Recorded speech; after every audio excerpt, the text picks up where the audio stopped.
So the question today is, do we bill our client directly or do we play the chess match with the insurance company?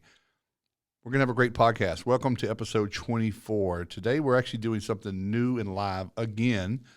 We're taking some live callers on this topic. We're actually streaming this podcast live through our Disaster Podcaster page. It's going to be a whole lot of fun. I want to cover some other topics first. And then we're going to jump right into it and hopefully have a really good, about an hour of some good discussion that we can walk away with. So stay tuned, listen in, and let us know if you want to call in. See you in a few minutes.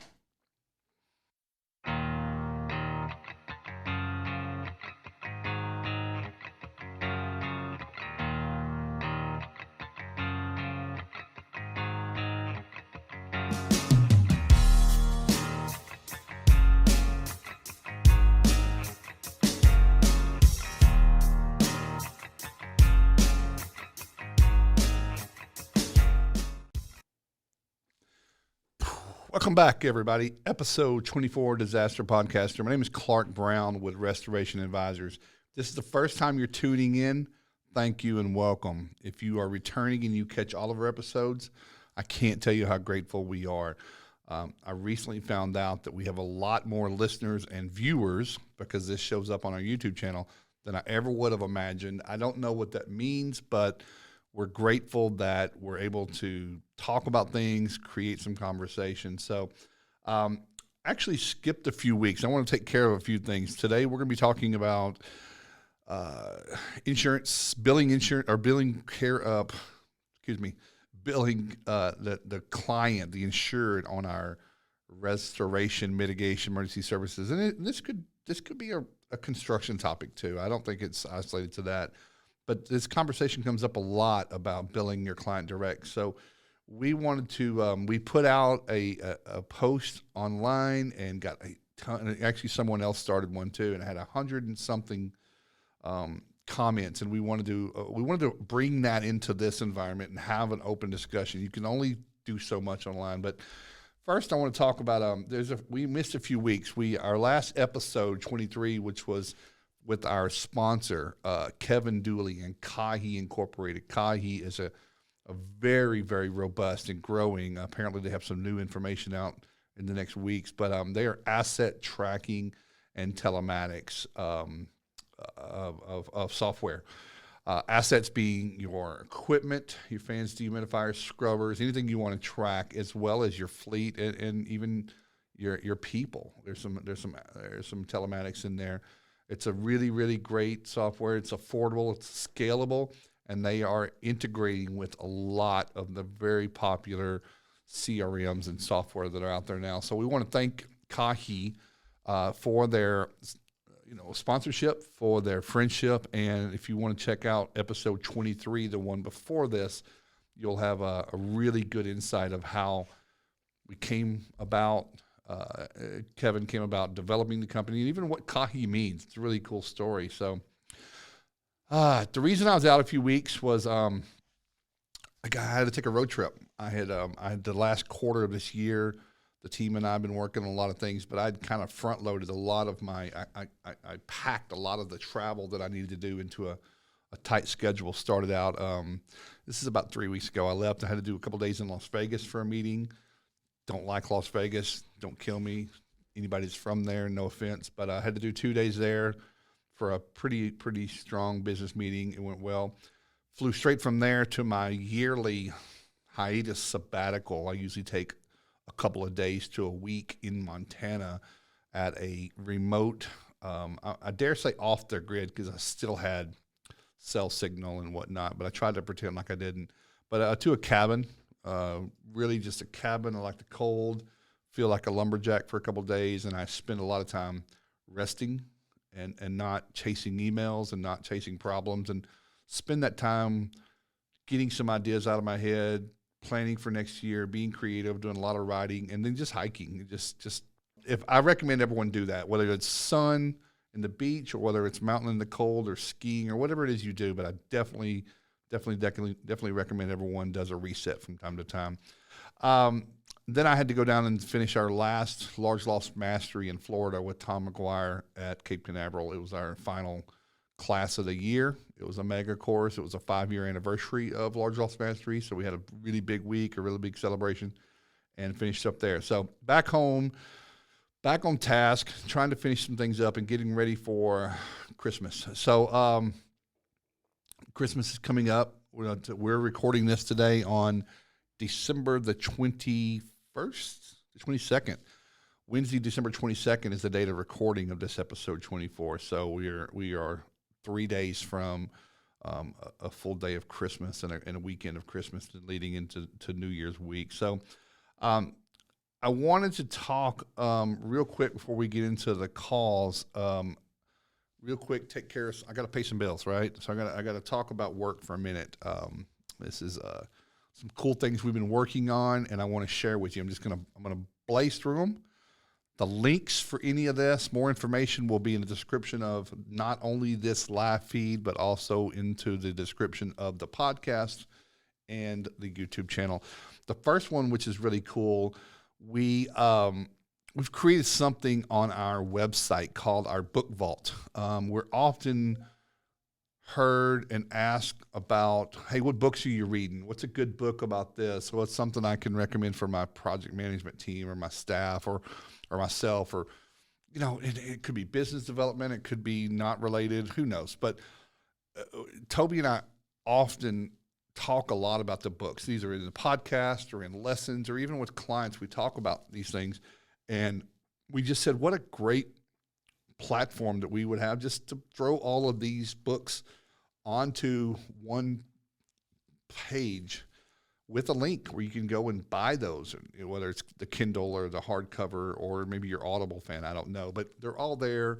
You can go and read the description, figure out what's what. Some of them are flagged as what we call recommended. Restoration Advisors recommends. This is like your go-to. Just you can't skip this book. So that's on there. The link down below, it's Book Vault off of our website. A couple other things real quick. I want to blast through this. 3 things. Set out this quarter to the team and I, and Toby and I, and then some others with the really lofty goal. I wanted to create some more digital products that could launch in 2022. Usually I'm a fan of doing one thing and not a whole bunch of things. Well, we broke that rule and said, let's just really push it. And it's a lot of nights, a lot of long days and weekends. We've really been putting a lot out, but the world is not moving away from online. So we either have to get involved or become extinct. So I said, let's just make some products and some services available for that virtual world.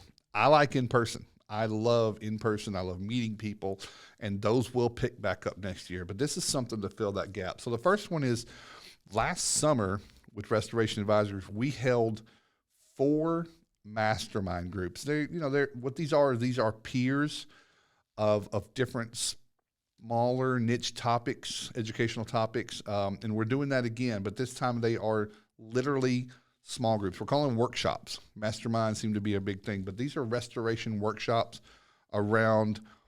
We have 4 of them. They last 5 sessions each, spread out every other week. 20 people in there. Collaborative, but driven by our team on coaching, pricing, which is estimating inside of outside of Xactimate, creating SOPs for creating an SOP playbook for your business. Everybody wants to have processes and SOPs. Onboarding the client, very popular topic, ties into what we're talking about today, and then sales and marketing, how to just get more leads that don't cost you all of your profit. And I think that's what everyone's searching for, and leads that can maybe feed you year round and create a strong business. That's one product. Those start in January. Enrollment for those, link below. Really priced it affordably for anyone. Jump into it. It's an hour every other week. You're with the peers. You're with some collaboration. Pick one of these topics. Maybe pick 2, but don't overcommit because we want to make sure you can make it. But they're really priced. They're $450 a piece. I think anybody can afford that for 5 sessions. To walk away with some really good, something that can make you thousands or possibly millions. Great. The next big thing that we're going to do, and I know we've got some callers getting ready to call in. Just go look at the link. We have created a massive, I say massive, I don't want to scare anybody away, but a signature course of 45 days to build a strong restoration company.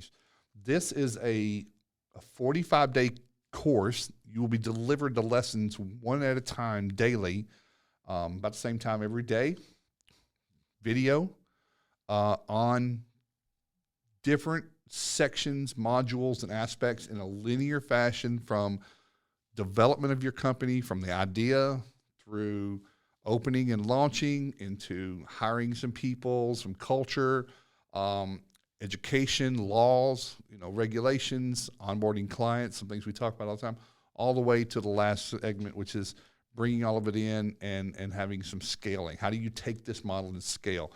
It's going to be rather simple to watch, but powerful to absorb, meaning whether you're brand new or you've been in the business a while, it's great for you. Last product, really kind of more of it's a community. So these other two things, or everything that we do from moving forward, we've created a community, an online community off of Facebook. We are going to slowly migrate our environment away from social media. We've created a community that looks, feels, tastes, and smells like the platform that you're familiar with. So anybody that buys into these products, which are the 45 days to a bigger business or a strong business and the workshops, will be placed into the community for collaboration, peer conversations, kind of like what you already do in a forum, but specifically with people that are going through what you're going through right now with these courses, so you can take these conversations longer. So that's going to be bringing back up, and then we're going to be bringing back the round tables. If you remember, a long time ago when Andy and we started the Restoration Rebels, we had round tables every week or every other week. We're going to bring something back where we just have a casual get-together. All right, let's get to it. William, today's topic. I have been in this industry 20 years, and I have always been of the mindset that you only have one client, and that's the insured, the policy holder, the person that purchased a policy from the insurance company. I see, and as a coach, I get a lot of calls on, I can't get State Farm Travelers to pay me for this claim. It's a big conversation. I think we can avoid all. There's so many moving parts to that and why that happens, but it really can be avoided when you uphold your contractual obligation, is to provide an invoice to your client and set terms and expectations that you need to be paid. And I want to talk about that today. So maybe they'll come up in the questions, but we wanted to take some callers. We made a post online. I've got some comments here, and there were equal numbers of probably more people that agreed that you bill the client direct, but a lot of people said, well, how do you do that? Do you just lien the property when because customer doesn't have that much money, right? They don't have $6,000, $12,000, $14,000. Of course they don't. Well, maybe they don't. Maybe they do. Maybe they have a credit card. You can, I've got some tricks and, offer some financing. They can go to the bank. They can borrow it. I mean, they should hold their insurance company accountable to refund them or to reimburse them or even advance them to money to pay for the contractor. Pretend you're not a restoration contractor and you're a plumber, you're an HVAC company or any of those. They don't wait on the insurance company. I just think this is a narrative that we need to talk about. But there's pros and cons to it. Some people have made some very valid conversations. So I'm going to turn this over. Listen, we are not professional radio hosts and DJs. We're trying to do something we haven't done before. We're trying to bring in live callers into this. So I'm going to kick it over to Toby. And I think we have somebody on the line right now.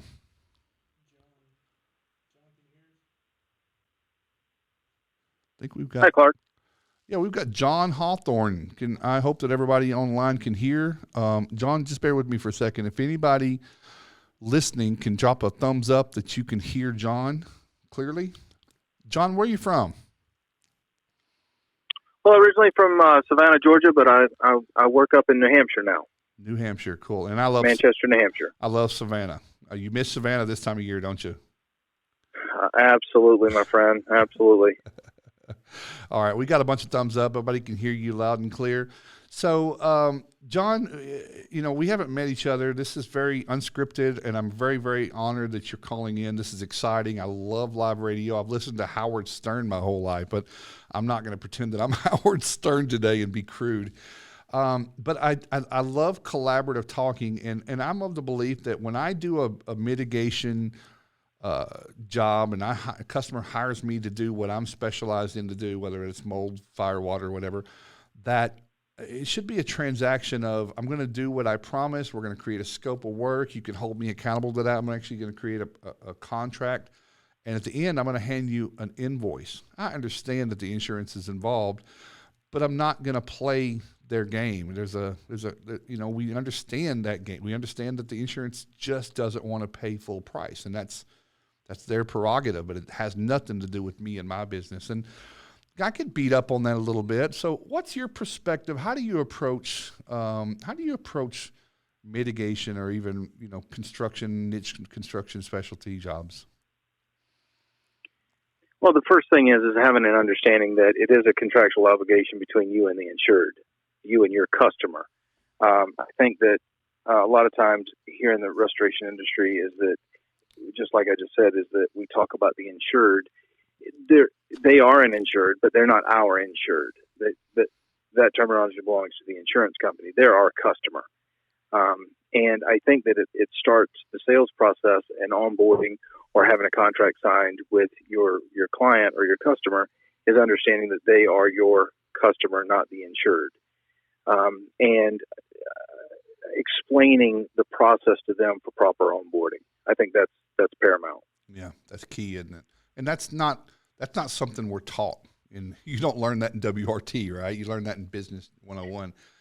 I think it's fair. Exactly, and I think quite the opposite is I think we're actually trained for the insurance language. We think that the insurance language is what we should be utilizing for continuity. When it in my experience, we shouldn't embrace that thought. Well, I think it's fair to say, to plug this in here, John, and you'll agree with me, that this conversation is different for those that are on vendor programs that might be a preferred vendor or working on a TPA.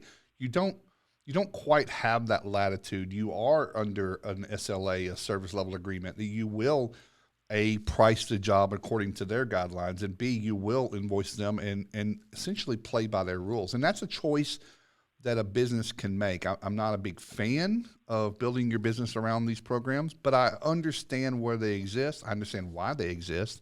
And I understand that some people, that's where they get their leads from until they build their business and hopefully can find another means and way. But this conversation probably does not apply to that sector. Would you agree with that? Yes, absolutely. Yeah. Absolutely. John, let me ask you this, and these are just my impressions here, so humor me.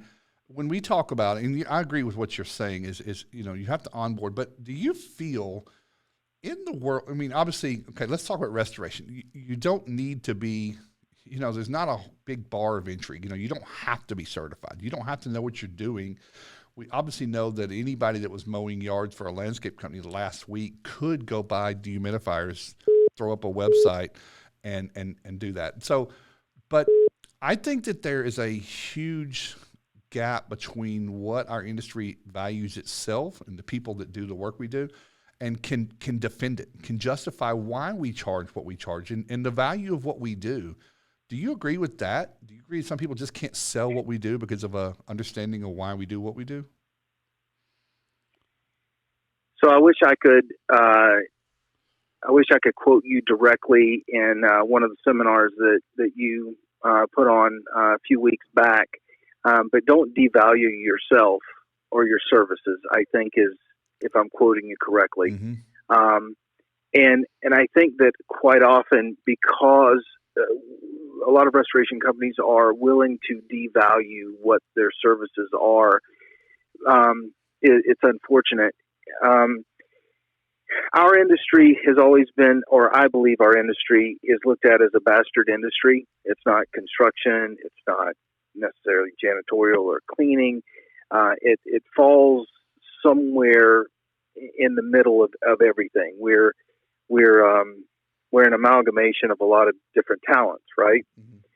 And I think that because we're an amalgamation of things, is that people don't necessarily value us the way that they should, is that we are true problem solvers, in a lot of ways within inside and outside of building envelopes. Yeah. And I think if people would stop and think about the value that we have for homeowners, business owners, properties, and content, is I think that they may look at the contract and the pricing structure a little differently. I agree with you. And I think that leads to a conversation I had last week. And so we're all aware that, I guess it's been a week and a half, 2 weeks ago, Kentucky and parts of Illinois and Tennessee took a really big hit from a pretty massive tornado cell, right? So I have a client that's in one of the hard-hit areas of Kentucky. And he's obviously got leads. He's got people in the community that know him. So he's got a lot of structures with roofs ripped off. I mean, serious roof structure system, either impairments or they're missing. And the roofers are showing up and they're tipping them in. I wish people would do more with stretch wrap than tarps. But he's trying to approach these homes, these families, and say, we need to get in here and start salvaging some contents. We need to dry the structure and start mitigating a little bit. We understand there's a lot of damage here, blah, blah, blah. But what he's getting is a huge pushback from the GC and the builders telling the customer, there's no way you need to pay this guy to come in there with these fancy fans and dehumidifiers and charge you what he charges, because it's going to rain again and our tarps are going to leak here and there a little bit. And we had a conversation. I said, that builder doesn't value that if I can get that home 90% dry and then we have one or two little isolated leaks from a tarp, we have done a lot more. But what's going to happen is this homeowner might have they may have a low policy limit, and they're going to end up with a total loss and not be able to replace everything, as opposed to potentially salvaging some contents, mitigating how much demolition there is, and cutting down the cost of the construction. Now that goes directly against what the builder wants. He wants a full gut and rebuild. But it's those types of objections. So this is an objection that we're getting not even from the carrier, but from another party. And honestly, great client I've got, but he's like, how do I combat that? And we went through it, and that's a whole longer conversation. But, you were quoting me a while ago, and I think my quote is, if you don't know what you're worth, how the heck will anybody else know what you're worth, right? So if you can't defend what we do, don't expect anybody else just to bring it up out of the cloud and bring it down. So we do have to get better at understanding what our value is and where we save the insurance company. We do. We save the insurance company money. We save the homeowner exposure and get them back in their house quicker. So that's easier for you and I. But that's easy for you and I to say. John, I feel like you've been in the industry a while, but how do we teach the new guys to do that? Well, I think that there's such an emphasis on the WTR class and, the structural drying, and those are all great tools for the trade. The issue that I find with a lot of the younger guys is that they're not getting the education on claims. It's not separate. How do you sell a contract about a scope of work that's being dictated by coverages? If you don't understand policy, right? I'm not saying interpret policy. That's a different conversation. But if you don't understand what coverages are, what the buckets of coverage are, content versus structure versus, on and on and on, right? If you don't understand that, how are you selling that? Mm-hmm. What are you selling? What product are you selling as a restoration contractor? And I think that there's a tremendous gap in the understanding of claims, claim process, what's paid for, what's not, how it's paid, how it's applied. And like your friend that you were just talking about, and how general contractors don't necessarily value what we do as far as drying the structure and things like that. They could possibly look at it as taking money from them, when the truth of the matter is, if it's about the client, right? If we have the empathy towards the customer and the client and the education to explain the entire process and how they may be out of money. If you got the house, you may be out of money. Yeah. You may not have enough coverage. Right. As restoration professionals, I would argue that that's part of our job, is the education, not only to the client, but to the other people in our industries or in surrounding industries. Yes, because they have no clue how all that works. They don't. I mean, and that's fair because there's things we don't know, right? So this is how we coexist. But I love what you said, and this is John. I'll let you go here in a second, but the empathy, it's required in this industry, but you can easily overuse that empathy, and your client does not need you to absorb the entire financial burden of their loss. Agreed. They took a loss. We don't have to take it because they're not all Widow Jones. I say that a lot. I get beat up for it. Not every customer is helpless.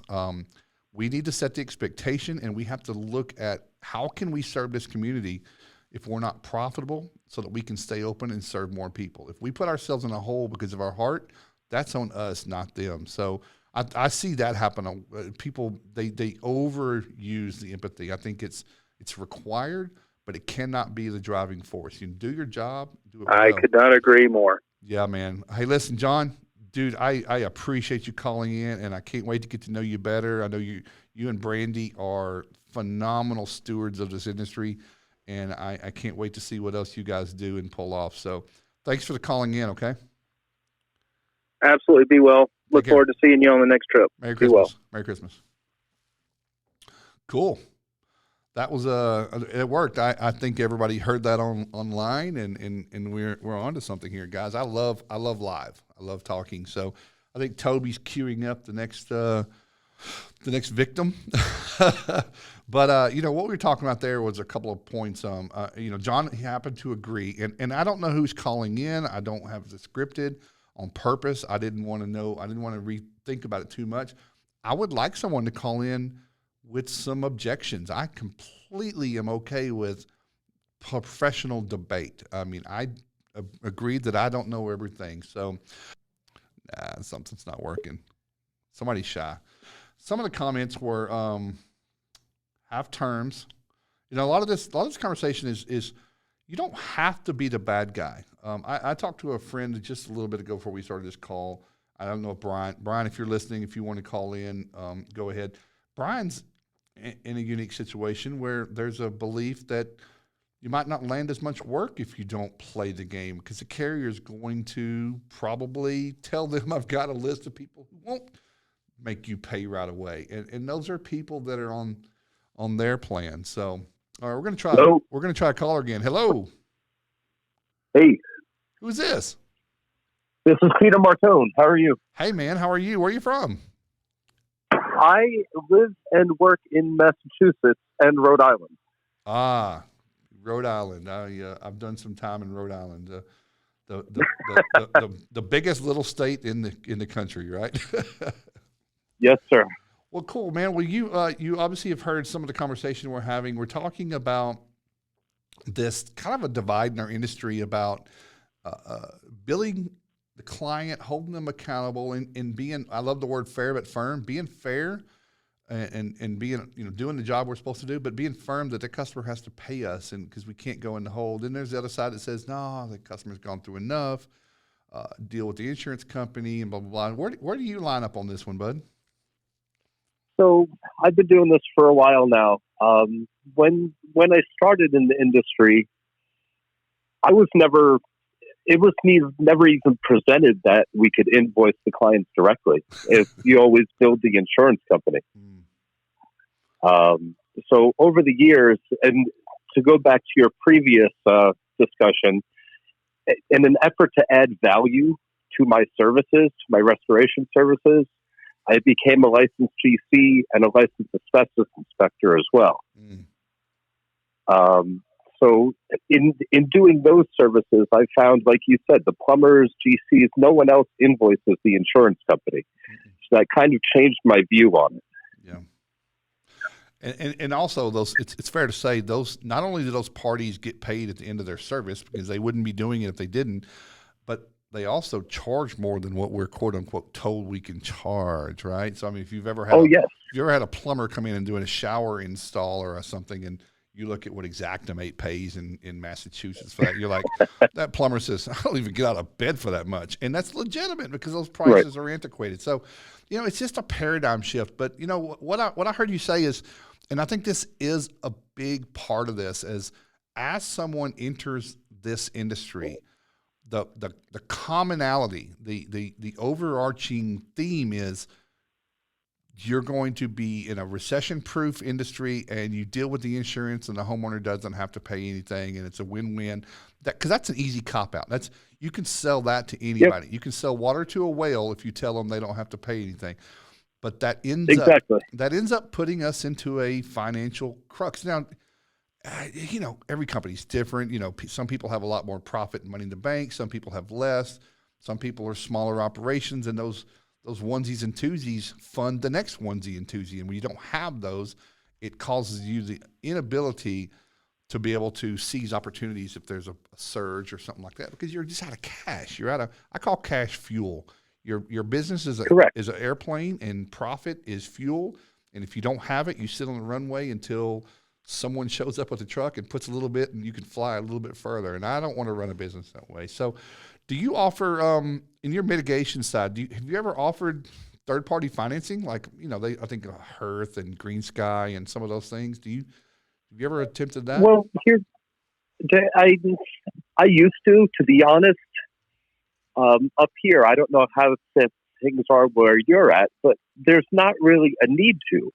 If the insurance adjusters and insurance companies really want to, they can turn around funds in 2 to 3 days. Of course. For a client. Of course.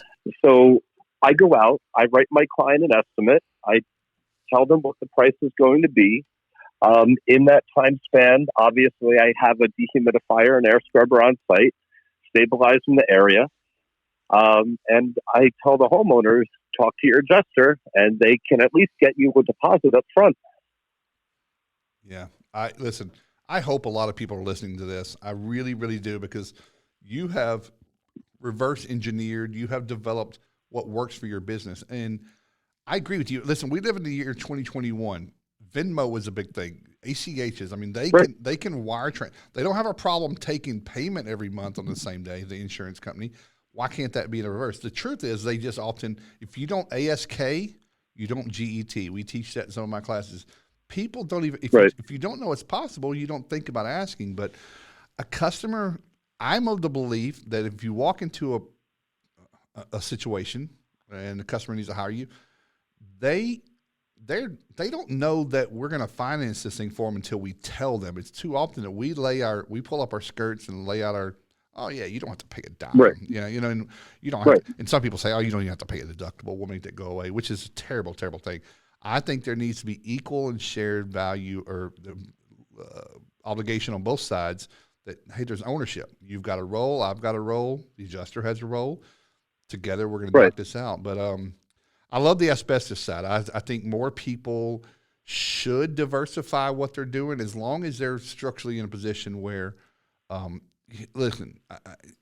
decide what you're going to do and be and run them both, but don't start doing something and then put the other one on the back burner, because you just confuse the market. But I like that you offer different things, and you found a solution. And this is what I want more business to do. Just don't look at themselves as helpless and stuff. So anything else you want to add to this conversation? I appreciate you calling in too, by the way, but anything you want to add before we... Well, the biggest two things I could add is, I believe John said it earlier, is education for your clients on how claims work and how the insurance companies actually can get them money quickly.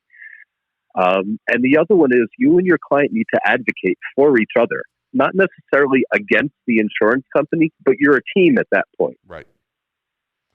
Well, here's what I want to do. I want to come up to Massachusetts, New Hampshire. Let's do a workshop, and you and John join me, and let's get 20, 30 contractors in there. Because you and I both know that the more alike that the industry is, the easier it is to stand united against the force. So, John, I think one more thing that you mentioned that a lot of people don't get. I teach this, and I think you know how to do it, and we should teach more people how to do it. Learning how to estimate up front and coming up with the value of the claim. A lot of people just use the Xactimate model, said, I don't know what it's going to be until 6 days after I picked up my equipment. I mean, that's just not transparent. I would never want you to serve me a steak, then throw a bill down saying that's going to be $432. I'd like to see a little bit of expectation up front, and a lot of people don't do that. So it sounds like you do that pretty well. Yeah, well, I mean, again, I've been doing it a long time, and it's not difficult to estimate, even through Exactimate. I mean, it'll take me, for the biggest estimate for a giant still loss, it'll take me an hour and a half to do an estimate. Yeah. You know, so I don't know of any other client. Again, take your plumbers, your GCs that are just going to go out to somebody's house and say, "Oh, I don't know how much it's going to cost. Don't worry, I'll invoice these guys later." Right. You have to put an amount on it. You have to. Well, that's how you get trust. I don't let my guy work on my car with an open checkbook. You're going to call me and let me know what you Correct. find and tell me. So, well, hey, bud, I appreciate you calling in. I really do. Stay in touch. Let us know on the page. Again, this is fun, and I appreciate your input. And I hope that people are listening. And if people want to reach out to you in the group and ask you more questions, I hope they do, because the more people like you, myself, and John, and the hundreds of others that agree, I think we can change this landscape and help some people make a lot better profits of their companies and not be victims to the insurance company. So, hey, I appreciate you calling in. Merry Christmas. No problem. Take it easy. Merry Christmas. All right, you as well. Merry Christmas. Merry Christmas. Very cool. So we're representing the Northeast real well. I'm looking. I don't know. Toby's over here getting the next person up. He needs a Christmas bonus.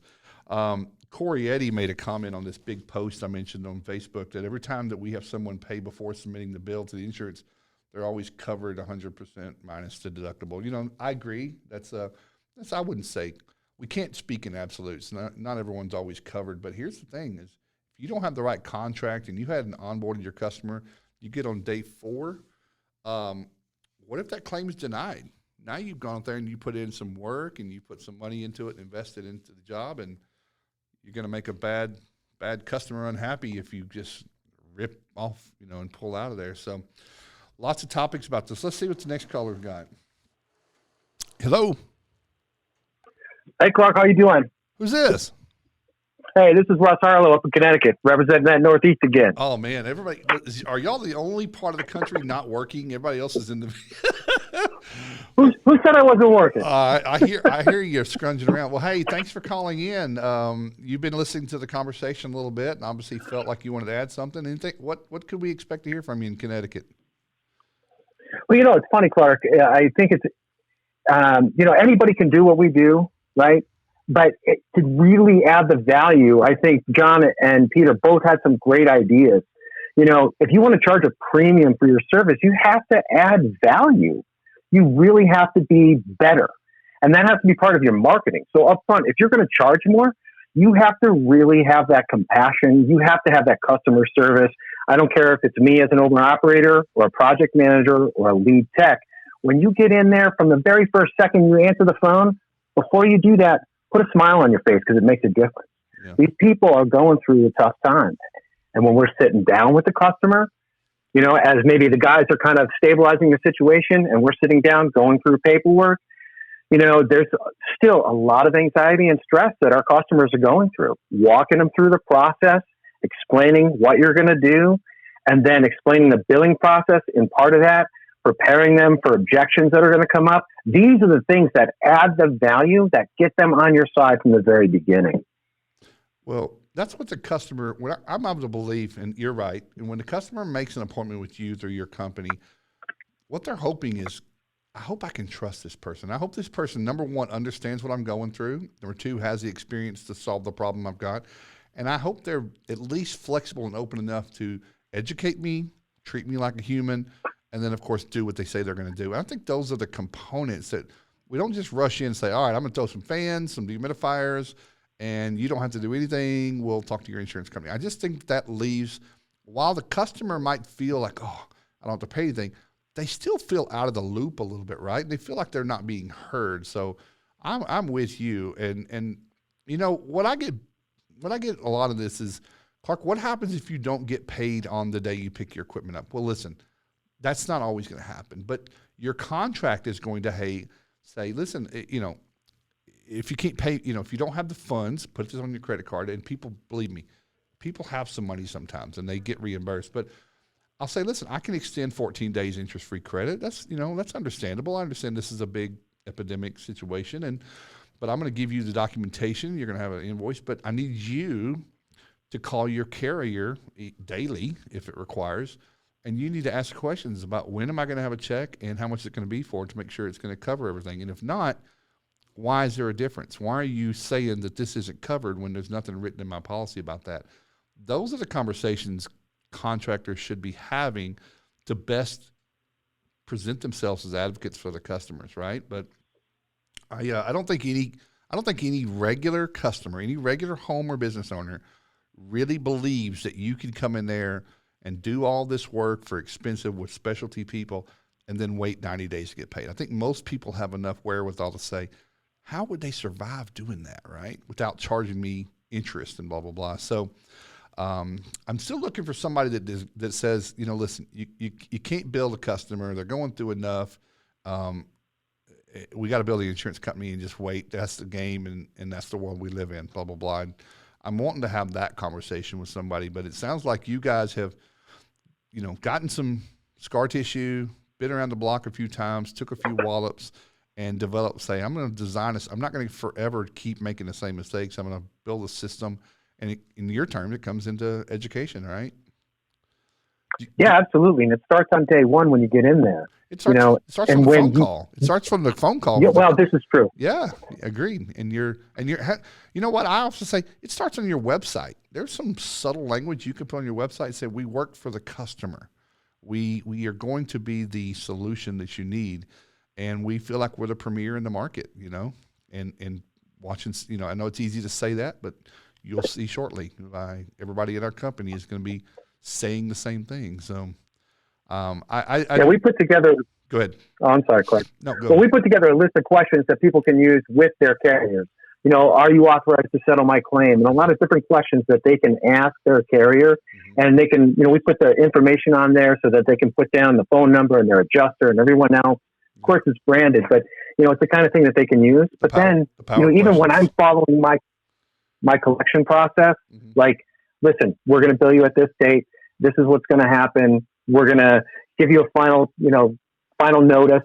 Then at this date, we're going to file a notice of intent to file a lien, and all the way down. And it's never a surprise. And it's always, this is a reason for you to go back to your insurance company and say, how come my guy's not paid yet?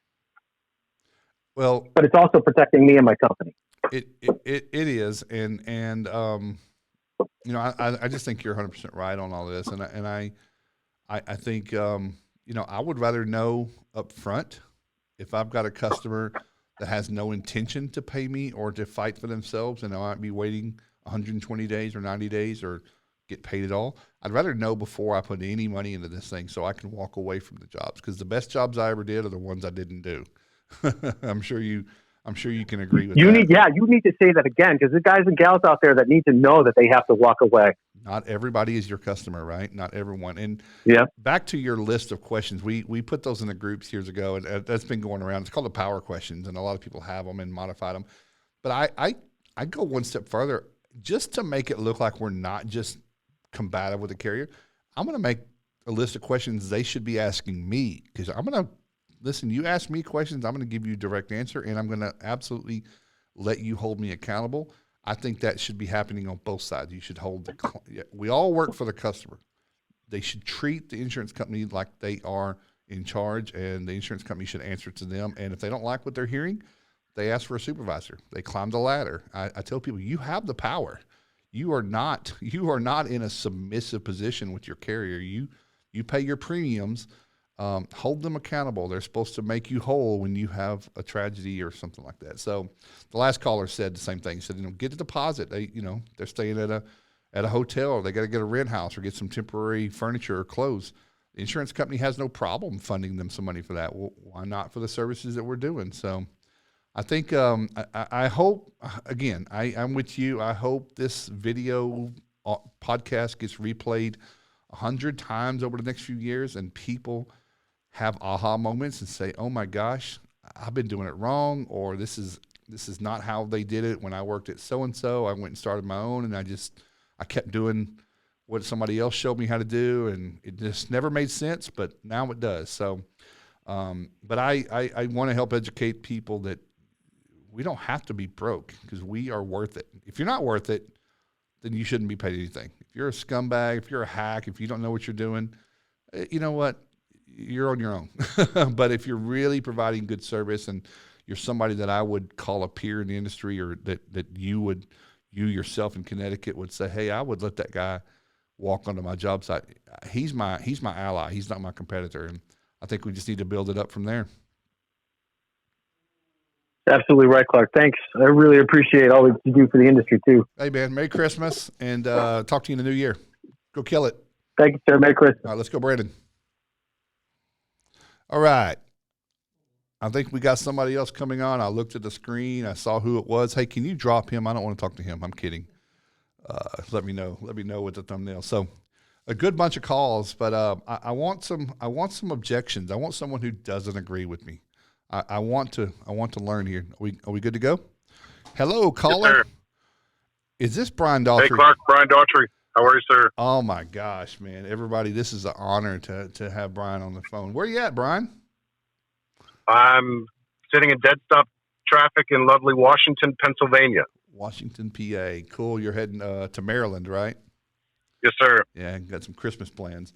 Well, everyone, Brian Daughtry is the owner of a very, very good restoration company, White Glove Service in Columbus, Ohio. Does a fantastic job. This is 5th year for you, Brian? Is this 5 or 6 years? 7th year. 7, excuse me. So, not a newbie anymore, a little past the sophomore year, has learned a lot. And you and I talked a little earlier. You called me and said, hey, I'd like to jump on the call, and I'm glad we made it work. So we're talking about billing the insured, and you had a unique perspective. Why don't you tell us your thoughts on that?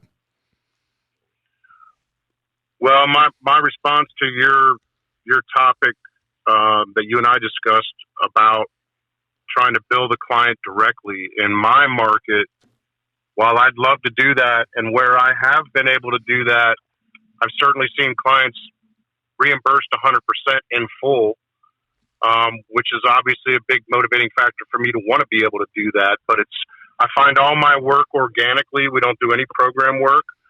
So we work so hard to get every possible lead that we can and differentiate ourselves from the preferred providers, that it becomes, if you try to push a customer to pay you versus in their preset mindset, they're going to, the insurance company is going to take care of this outside of their deductible.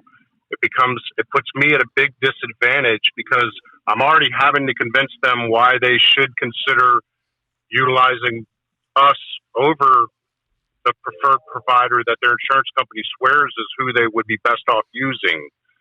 So it just becomes we already have a couple hurdles we need to overcome in order to win these customers, which we're successful in doing, but I can't create any more hurdles for myself than I've already got in the overall scheme or picture.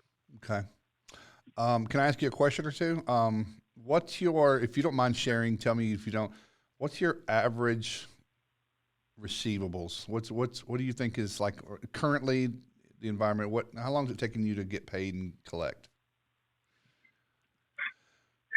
I mean, of course, it's all over the board, Clark, but on average, it's between 14 and 21 days. Now, in the first 3 years of business, it was more like 45 to 90 days. Well, so you mentioned I've learned a lot of things, or I have a lot of knowledge. I learned a lot of lessons the really hard and a lot of them the very expensive way.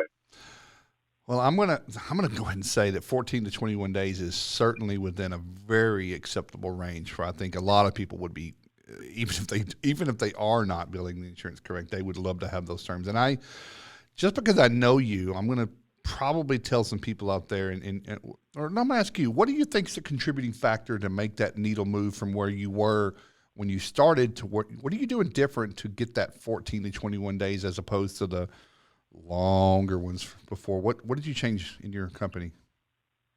It's a lot of little things, but the one biggest factor is the level set platform that we leverage and the service that they offer.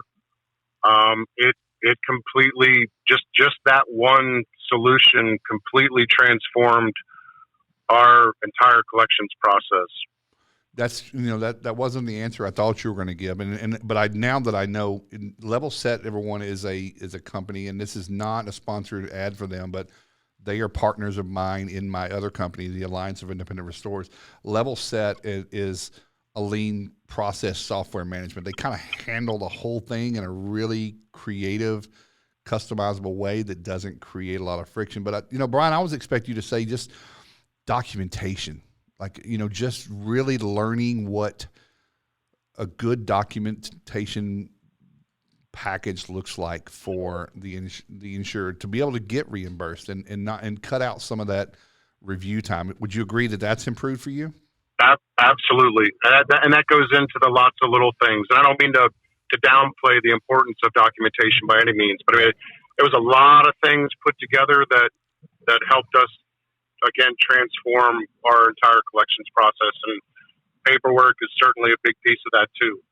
Yeah, paper, documentation. I think you're onboarding your clients, training your techs and your team how to talk to everybody from the beginning and fair but firm and humble confidence and stuff like that. So the argument you've made is while it's not black and white, but it's that some markets, depending on the saturation, the number of whether it be franchises or independents and programs, and just honestly the financial and cultural makeup of the demographic that lives there, it's just going to be a little bit different, and everyone has to find it. So you're billing the insurance company, but you're obviously keeping the insured involved, but you're really stringing that out and letting them get reimbursed for yours. And I know that you've had some dealings with the Department of Insurance and the Attorney General in Ohio for some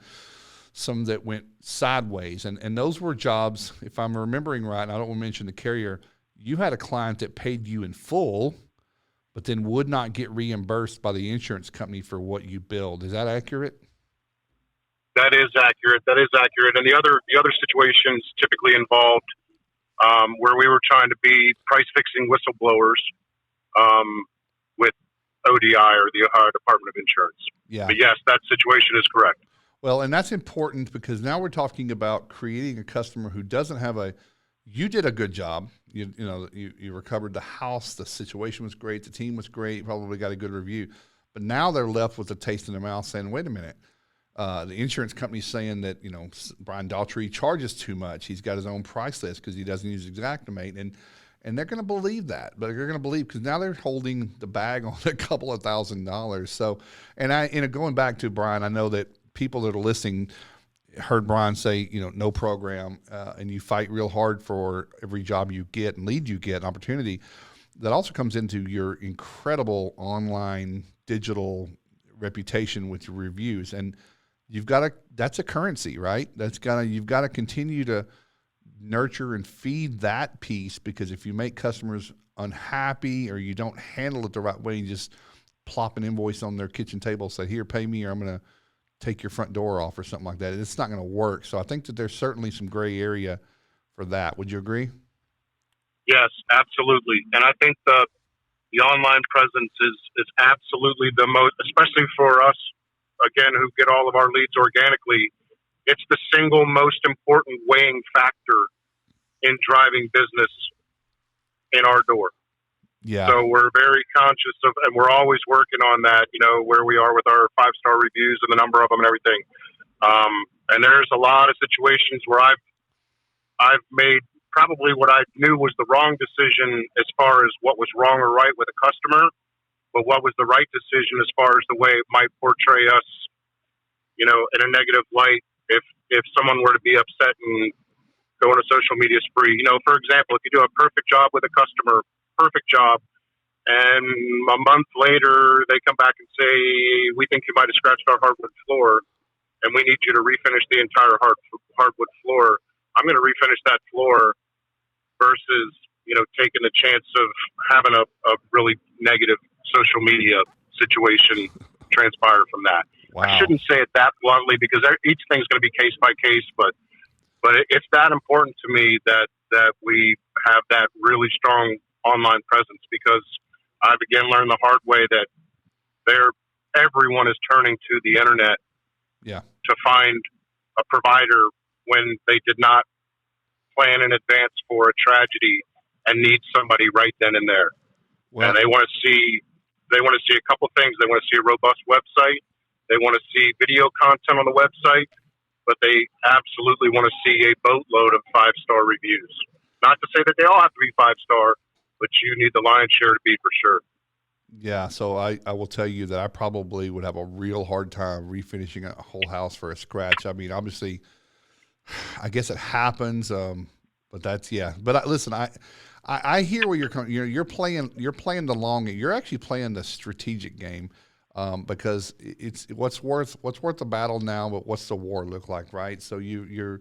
But I also just say, guys, if for anybody listening that's talking, this is not just you turn a switch and you bill your client or not bill your client. I mean, as Brian said, there's a lot goes into it. And Brian, you've priced yourself into market as a premium, relatively premium contractor, which yields profit, which gives you the extra fuel in the tank to kind of not be strapped every single week. I'm not going to say you're rolling in cash, but if anyone here is pricing their jobs just almost at the break even, you can't finance jobs. You're starving, and you can only do 2 jobs at a time until you get one paid. And I know a lot of people are in that hamster wheel, Brian, is so if you're going to, just everything, every push is a pull. Every push on this button means it's going to have an equal or adverse reaction somewhere else. But the last thing I heard you say, Brian, was, that online, you're talking about that online digital presence. And I get the call, or Toby gets a call just about monthly or sometimes weekly. I'm on too many programs. How do I get off that program? Well, let's go take a look at let's see what your digital footprint looks like. Well, you don't have one. Well, that's where you start, because you don't exist if your customers can't look and validate you. So That's right. I hear you, Brian. I just can't, because the last caller I was going to bring up is what I don't want is 25, 35, 40 days ago. And then here comes this carrier or third party trying to negotiate my bill, and then I'm looking like to the customer that, oh my, you're not playing fair with my insurance. They want it a little bit less, and you won't settle this. We can't get paid. So, and then here's this lien that's popping up on my radar, and I just don't want to be in a position where I'm ever feel like I work for the insurance company. And I know it's not that black and white, and I appreciate your perspective, and I certainly know that every market's not the same, and the results are there. You're doing it right. You're doing something right, even if not everything's a home run, right? Baseball's singles and doubles. That's right. Sometimes walk, Absolutely. right? Yeah. Well, hey, listen. No doubt. Well, hey, listen. Merry Christmas to you and the family. Be careful in PA. I hope that traffic gets moving soon, and I appreciate you calling in. Thanks, Mark. See ya. Take care. Later, man. Well, we had a pretty good conversation there, and Brian has I wouldn't say mastered. He would never let me say he mastered the art of digital, but he knows that is and that was a weakness at one point for him, and it was a weakness one time for me. This is the world we live in. We've got to find it and bring that up. So I don't know if we have any more callers. No. Listen, I don't want to drag this on. I don't want to just blah blah blah. But I just, if nothing else, let's bring this all back in. If you are finding yourself in a position where you need to ask the question about why won't ABC Insurance pay me, I want you to first catch yourself and realize what you just asked was not the right question, and you won't get the right answer. The insurance company doesn't pay you. I don't know any project that I've ever been on or anyone that I know that the insurance company or any party that works for the insurance company signed your contract. They don't own the property. They cannot legally authorize you to do anything. And they will tell you that. When you press on an adjuster, they'll tell you, well, I can't tell you what to charge. I can ask you to change your price, but it doesn't mean you have to listen to me. So the insured is your client. Then you can just onboard them. Work on and I say this all the time, put yourself as the consumer. Would you want to be left out of the entire picture? Would you want a contractor and an insurance company behind your back, in the shadows, on their own calls without you involved? Would you want them negotiating and deciding what happens with your house? Because a couple things happen there. You might have a carrier. Carrier wants to pay less. That's just their business model, is collect this much, pay out this much. It's called a loss gap. It needs to be bigger. That's just a business. It's not even personal. Don't take it personal. They're not saying you suck. They just don't want to pay in full. And you've got a homeowner who believes and trusts their insurance company because they've known them a lot longer than they've known you. Just think you just got to have a conversation and say, we're a small to medium-sized company that feels like we play an important role in the community, and we have to be solvent. We have to be cash flow positive. And I can't speak for the rest of the industry. You might hear that some people don't make people charge, but we do. It's just our business model, and it's non-negotiable. So I ran a company here in Virginia and would ask on the onboarding, we would ask the customer, this is how it's going to go. We kind of outlined it and said, this is day 1 through 4 or 5, whatever it's going to be. On the last day, we're going to pick up equipment. You're going to sign a statement of work complete. We're going to have an invoice that's going to be the preliminary number that we put on the job and or any included approved change orders that if we came across something else, we would have presented that to the customer. We're going to hand you an invoice in total that includes both of those with all the documentation you would ever need to get reimbursed. How would you like to pay us? Customer will say, well, okay, it makes sense. I've got to pay a contractor when I'm finished. And how much is it? It's $8,200. I don't have that much. Okay, well, you have a credit card, you have a bank, go down to Wells Fargo, go to the Bank of America, and you get a loan, line of credit. If it's not the bank, it's you, and you're not charging interest. Some people do charge interest, but we're not a bank. I'd rather have that sum. The insurance company knows they've got it. So on the first day, say, here's the original invoice. This is undisputed amount. Send this to your insurance company. Let's get this in the mix, in the hopper. But at the end of the day, not everyone agrees with me. I wish we'd have had some real pushback on this. Not everyone agrees, and you do what you want. I mean, I have no vested interest in anybody's thing, but in anybody's business and your financials. It's your business. It's not mine. I'm not trying to advocate that everyone do what I do, but what I want and what I desire and what I strive for is an industry that, as I think it was it Peter that said it, and pretty much everybody said it, just value yourself, know what you're worth. Let's raise the bar, because we are all struggling to stay afloat because of the ones that are dragging us down. It's the truth. I don't care who you are. You're going to agree with me. There's a certain element. If we can improve that and either march them out or march them up, and we can change the narrative a little bit and start holding our client financially liable and put the obligation on them, I think we will start to see a shift. I've never had a problem telling the customer that we bill the customer. I worked in commercial space. The customer paid us. They got reimbursed from the insurance company. I know commercial has more money, but make it easy. Have some financing. But anyway, work it out with your team. Listen, at the end of the day, if this is something you want to do, give us a call at Restoration Advisors. We're going to have some classes on this. We're going to have coaching and consulting on it. If you just want to have a conversation, get a hold of us at restorationadvisors.com, or do it your own way. I really just wanted to open this conversation up. I think it was really good, Toby, right? I mean, we had some good calls. I think we had some viewers on Disaster Podcaster. And listen, I want everybody to have a Merry Christmas. I'm going to have one more. We're going to close out season 1. This is our season 1, episode 24. We're going to have episode 25 that will air next week. Probably won't be live. I think we're going to record it and put it out as a podcast and video. But we're going to do a couple of them on this one. This is going to release on Friday. If you want to hear this again, it's going to be here in the group. It's going to be on YouTube. It's going to be on our website. It's going to be everywhere. Apple, Spotify, Google, everywhere. But I want everybody to have a very Merry Christmas and really, really, really be thankful that we work in an industry that we get to care about the customer, serve a need, and if we do it right, get paid real well and build some generational wealth so where we can impact and build other dreams and other lives for people that work for us. So if nothing else, I just wanted to tell everybody thanks, Merry Christmas, and that's going to wrap up episode 24. Take care, everyone.